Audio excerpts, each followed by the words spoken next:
ఓం శ్రీ మాత్రే నమః. ఛానల్లోకి స్వాగతమండి. ఈ రోజు వీడియోలో మనం వృశ్చిక రాశి వారి గురించి మాట్లాడుకోబోతున్నాం. అయితే ముఖ్యంగా మే 14, 15 తేదీలలో ఈ రాశివారి ఇంట్లో ఒక స్త్రీ రహస్యంగా తిరుగుతుంది. అయితే ఆ స్త్రీ ఎవరు, ఎందుకు మీ ఇంట్లో రహస్యంగా తిరుగుతుంది అనే పూర్తి వివరాలు ఈ వీడియోలో తెలుసుకుందాం. అలాగే ఈ సమయంలో మీరు చేసుకోవలసిన దేవతారాధన, అలాగే ప్రతికూల ఫలితాలను అనుకూలంగా మార్చుకోవటానికి చేసుకోవలసిన పరిహారాల గురించి వివరంగా ఈ వీడియోలో తెలుసుకుందామండి. కానీ అంతకంటే ముందుగా మన ఛానల్ని ఇప్పటి వరకు సబ్స్క్రైబ్ చేసుకోకపోతే సబ్స్క్రైబ్ చేసుకొని పక్కనే ఉన్న బెల్ ఐకాన్ నొక్కి ఆల్ సెలెక్ట్ చేసుకుంటే మేమిలాంటి వీడియోస్ అప్లోడ్ చేయగానే ముందుగా మీకు నోటిఫికేషన్ వస్తుంది. అలాగే వీడియోని చివరి వరకు స్కిప్ చేయకుండా చూస్తేనే మేమేం చెబుతున్నామో మీకు పూర్తిగా అర్థమవుతుంది. ఇక వివరాల్లోకి వెళ్ళిపోతే ఈ రాశివారు ఎన్నో సంవత్సరాల నుంచి ఎన్నో రకాల కష్టాలను అనుభవిస్తూ ఉన్నారు. వీరు అనేక కారణాల వల్ల కష్టాలైతే అనుభవిస్తూ ఉన్నారు. ఆ కష్టాలన్నీ కూడా పోయే రోజైతే రానే వచ్చింది. అదృష్టం కలిసి రావటానికి, మీకు అదృష్టం తెచ్చిపెట్టటానికి ఆ దేవత పరితపించిపోతుంది అంటే మీరు నమ్ముతారా? అయితే ముందుగా మనం ఈ రాశివారి గురించి తెలుసుకుందాం. ఈ రాశివారి మనసు చాలా మంచి మనసు. అన్ని రకాలైన సుగుణాలు, మంచి లక్షణాలను కలిగి ఉంటారు. ప్రతి పనిలోనూ ఈ రాశివారు చాకచక్యాన్ని చూపిస్తారు. ఏ పనైనా సరే, అది వర్క్ కానీ, ఇంట్లో ఫ్యామిలీ అయినా సరే సరిగ్గా బ్యాలెన్స్ చేస్తారన్నమాట. ఎదుటివారి వల్ల ఎటువంటి కష్టాన్ని, నష్టాన్ని ఫ్యామిలీకి రానివ్వరు. వారి వల్ల మీరు కూడా ఎటువంటి కష్టాలు పాలవకుండా జాగ్రత్తలు తీసుకుంటారు. వీరికి చేతనైనంత వరకు కూడా ఎదుటివారికి సహాయం చేస్తారు. అంతేకాని అన్యాయం మాత్రం ఎట్టి పరిస్థితుల్లో ఈ రాశివారు ఎదుటివారికి చెయ్యరు అని చెప్పొచ్చు. చాలా స్వచ్ఛమైన మనసుని చెప్పుకోవచ్చు. మీరు ఎంత ఎదిగినా ఒదిగి ఉంటారు. ఎదుటివారు ఏదైనా వీరికి నష్టాన్ని కలిగించే ప్రయత్నం చేశారనుకోండి, ఆ విషయం వీరికి తెలిసిందనుకోండి, అస్సలు వీరిని ఆపటం ఎవరి తరం కాదని చెప్పొచ్చు. అలాని వీరికి ప్రేమ లేదని చెప్పటానికి లేదు. ఎందుకంటే ఈ ప్రేమ కూడా ఎక్కువగానే ఉంటుంది. ఎంత ప్రేమను చూపించగలుగుతారో అంతే పగని కూడా వీళ్ళు చూపించగలుగుతారు. అంటే వీరికి కోపం, ప్రేమ రెండూ సమానంగా ఉంటాయి. వీరికి దైవానుగ్రహం ఎక్కువగా ఉంటుంది. మిగతా రాశుల వారితో పోల్చుకుంటే కనుక ఈ రాశివారికి ఓర్పు కానీ, సహనం కానీ, పట్టుదల కానీ, ఏదో ఒకటి సాధించాలనే తపన కానీ చాలా ఎక్కువని చెప్పుకోవచ్చు. వీరికి ఊహ తెలిసిన దగ్గర్నుంచి చాలా కష్టాలను అనుభవించారు. అలాగే ప్రతి ఒక్క కష్టం నుంచి ఒక గుణపాఠాన్ని కూడా నేర్చుకున్నారని చెప్పొచ్చు. ప్రతి ఒక్క గుణపాఠాన్ని పాజిటివ్గా తీసుకుని ఒక్కొక్క మెట్టు ఎక్కుతూ ఉన్నత స్థితికి చేరుకున్నారని చెప్పొచ్చు.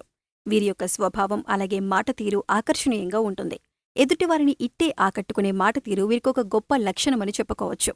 వీరు రీసెంట్గా అంటే ఇప్పుడున్న ఈ కొత్త సంవత్సరంలో మే 14, 15 తేదీలలో వీరికి ఒక స్త్రీ కారణంగా చాలా రకాల అదృష్టం కలిసి రాబోతుంది. కొన్ని ప్రమాదాల నుంచి కూడా వీళ్ళు బయటపడతారు.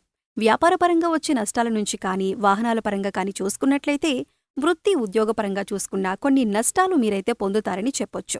ఆ నష్టం అనేది గడపదాకా రాకుండా వెళ్ళిపోతుంది. ఇక దానికి కారణమేంటి అని చూసినట్లయితే కనుక కేవలం ఒక స్త్రీ అని చెప్పుకోవచ్చు.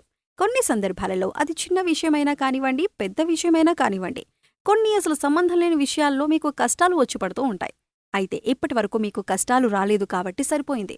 ఒక్కవేళ వచ్చి ఉంటే కనుక గుక్క తిప్పుకోలేరంటారు గదా, అటువంటి కష్టాలు పడవలసిన పరిస్థితులు ఎదురవుతాయి. అయితే ఇప్పుడు ఆ యొక్క స్త్రీ మిమ్మల్ని అటువంటి కష్టాల నుంచి తప్పించిందని చెప్పుకోవచ్చు. ఎంతో నష్టపోవలసిన పరిస్థితి, కానీ ఆ దేవత మీరు బయటికి వెళ్ళినా, మీరు ఇంట్లో ఉన్నా కూడా ఆ దేవత మిమ్మల్ని వదలకుండా పట్టుకుని తిరుగుతూ ఉంటుంది.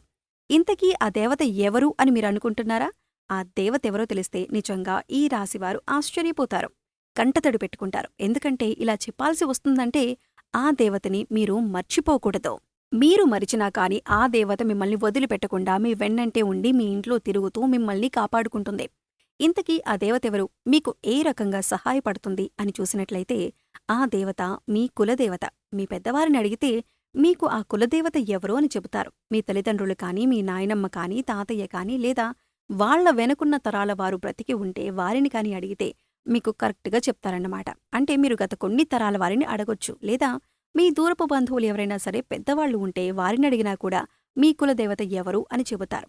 మీ ఊర్లో గతంలో మీ ఇంటి పేరుతో ఉన్నవారు కానీ, లేదా మీ పూర్వీకులు, స్నేహితులు కానీ ఎవరైనా మిగిలి ఉంటే వారు ఖచ్చితంగా మీ సందేహానికి సమాధానం చెబుతారు. అయితే వారు ఇప్పటికీ ఆ దేవతకు గుడి కట్టి సంబరాలు చేస్తూ ఉండొచ్చు, అభిషేకాలు చేపిస్తూ ఉంటారు, ఎన్నో పూజలు చేస్తూ ఉంటారు. ఆ దేవత వల్ల ఈ పెద్దవారు కష్టాల్లో పడకుండా ప్రతి సంవత్సరం కూడా ఒక రోజున ఆ దేవతకు కొలువు చేసుకుంటూ ఉంటారు. పండుగలు, పూజలు చేసుకుంటూ ఉంటారు. కానీ ఇప్పుడున్న ఈ బిజీ లైఫ్ స్టైల్లో అసలు దేవత అనేది ఒకటి ఉందనే మాట కూడా మర్చిపోయారు అని చెప్పటంలో ఎటువంటి అతిశయోక్తి లేదు. ఎందుకంటే ఇప్పుడున్న తరంలో వారికి అసలు కులదేవత అంటే కూడా తెలియని పరిస్థితిలో ఉన్నారు. కానీ మీ కులదేవత మిమ్మల్ని అంటిపెట్టుకుని ఉంది. మీ బిడ్డలను మిమ్మల్ని కాపాడుతూ మీరు పట్టిందల్లా బంగారమయ్యేటట్లు మిమ్మల్ని మర్చిపోకుండా తల్లి స్థానంలో ఉండి కాపాడుతూ ఉంది. కులదేవత మీ బిడ్డల్ని వదిలిపోకుండా గుర్తు చేయటానికి తానే స్వయంగా కదిలి వచ్చింది. మీకు ఎటువంటి కష్టాలు రాకుండా చేయటానికి, మీకు ఎటువంటి నష్టాలు కలగకుండా చేయటానికి స్వయంగా ఆ దేవతే మీ ఇంటికి అడుగుపెట్టింది. నిజంగా ఈ రాశివారైతే మాత్రం చాలా అదృష్టవంతులు. ఎందుకంటే సాక్షాత్తు అమ్మవారు మిమ్మల్ని కాపాడుకోవటానికి వచ్చిందంటే ఇంకంతకంటే అదృష్టం ఏం కావాలో చెప్పండి. కానీ ఇప్పుడు మీరు ఆ దేవతను ఎందుకు వదిలేశారో తెలియదు. అందుకు ఎన్నో కారణాలయి ఉండొచ్చు. బిజీ లైఫ్ స్టైల్, ఉద్యోగాలకు వెళ్లటం, జాబ్లు వదిలిపెట్టలేకపోవటం, సెలవులు దొరకకపోవటం, ఇలా ఏ కారణమైనా అయ్యుండొచ్చు.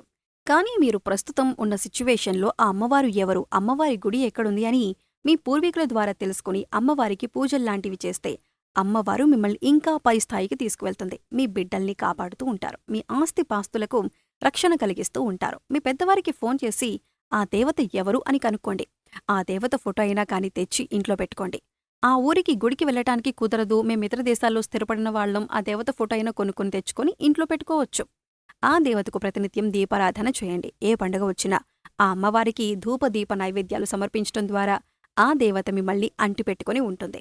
ఒక రకంగా మీరింకా కష్టాలు అనుభవిస్తున్నారు అంటే కనుక ఆ దేవతని మీరు వదిలేశారు కాబట్టి మీకు ఒకదాని తర్వాత ఒకటి కష్టం వస్తుంది. ఈ విషయాన్ని గమనించండి. కులదేవతకు ప్రాధాన్యతనివ్వండి. ఇలా చేయటం వల్ల మీకు కష్టాలు రానివ్వకుండా మీకు ఏదో ఒక రకంగా సూచనగా కులదేవత మీకు గుర్తు చేస్తుంది. కాబట్టి ఇప్పటికైనా ఆ దేవతను వదలకుండా, ఒక్కవేళ ఆ దేవత కనుక మీరు గుడికి వెళ్లలేకపోతే ఫోటో పెట్టుకుని నిత్య దీపారాధన చేయండి. పండగ రోజుల్లో విశేషించి ధూపదీప నైవేద్యాలు సమర్పించండి. ఖాళీ సమయం దొరికినప్పుడల్లా ఆమె నామస్మరణ చేసుకుంటూ ఉండండి. అలాగే ఏ పని మీద మీరు బయటకు వెళ్తున్నా, ఏ కార్యం చేస్తున్నా ఆ దేవతను తలుచుకోండి. ఇలా చేస్తే మీరు పట్టిందల్లా కూడా బంగారం అవుతుంది. భార్యాభర్తల మధ్య సమస్యలు తొలగిపోతాయి. వృత్తి, ఉద్యోగ, వ్యాపారాల్లో అభివృద్ధి చెందుతారు. కాబట్టి ఇలా చేసి మీ జీవితంలో ఎంత మార్పు వస్తుందో మీరే తెలుసుకోవచ్చు.